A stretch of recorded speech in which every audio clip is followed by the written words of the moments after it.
नमस्कार मंडळी, मी मनस्वी. माझ्या किचनमधून तुमच्यासाठी आजची एक खास रेसिपी प्रॉन्स राईस. चला तर मग बघूया आपल्याला काय काय साहित्य लागणार आहे.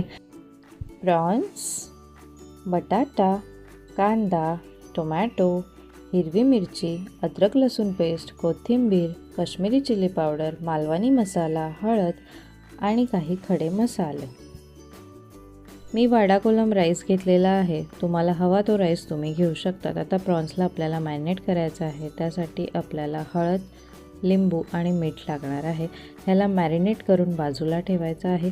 तोपर्यंत आपण फोडणी करूया. एक कढई घ्या, त्यात 4 चमचे तेल घाला. तेल गरम झाले की सर्व खडे मसाले त्यात घाला. खडा मसाला व्यवस्थित परतवून घ्या. त्यानंतर चिरलेला कांदा त्यात घाला. कांदा छान मऊ होईपर्यंत शिजवून घ्या. त्यानंतर त्यात अद्रक लसूणची पेस्ट घाला. ती सुद्धा व्यवस्थित परतवून घ्या. ती परतवून झाली की त्यात चिरलेला टोमॅटो घाला. टोमॅटोलाही छान मऊ होईपर्यंत शिजू द्या. अशा प्रकारे आपला टोमॅटो छान शिजला आहे मऊ. आता आपल्याला सर्व मसाले यात घालून घ्यायचे आहेत. हळद, काश्मीरी चिली पावडर, गरजेनुसार मालवणी मसाला.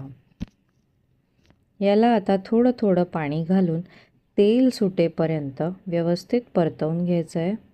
तुम्ही बघू शकताय किती सुंदर कलर आला आहे आपल्या मसाल्याला. तर आपल्याला यात बटाटे घालायचे आहेत. बटाटे घातल्यानंतर व्यवस्थित परतवून घ्यायचं आहे आणि झाकण लावून 1 ते 2 मिनटं शिजू द्यायचं आहे.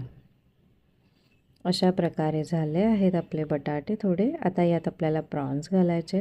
प्रॉन्स घालून आपल्याला व्यवस्थित परतवून घ्यायचं आहे. त्यात कोथिंबीर आणि हिरवी मिरचीही घाला.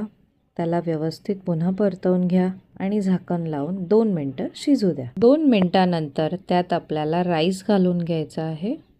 राईस घातल्यानंतर 2 ते 3 मिनटं व्यवस्थित परतवून घ्या. परतवून झाल्यानंतर त्यात आपल्याला गरम पाणी घालायचं आहे.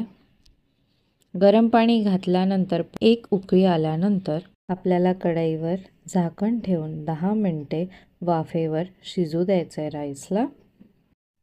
आता आपला राईस तयार झालेला आहे. राईस तुम्ही बघू शकता किती मोकळा आणि सुटसुटीत झालेला आहे.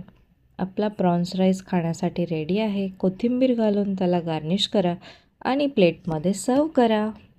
रेसिपी आवडली असेल तर कमेंट बॉक्समध्ये कमेंट करून नक्की मला सांगा. व्हिडिओला लाईक करा, शेअर करा आणि सबस्क्राईब करायला विसरू नका.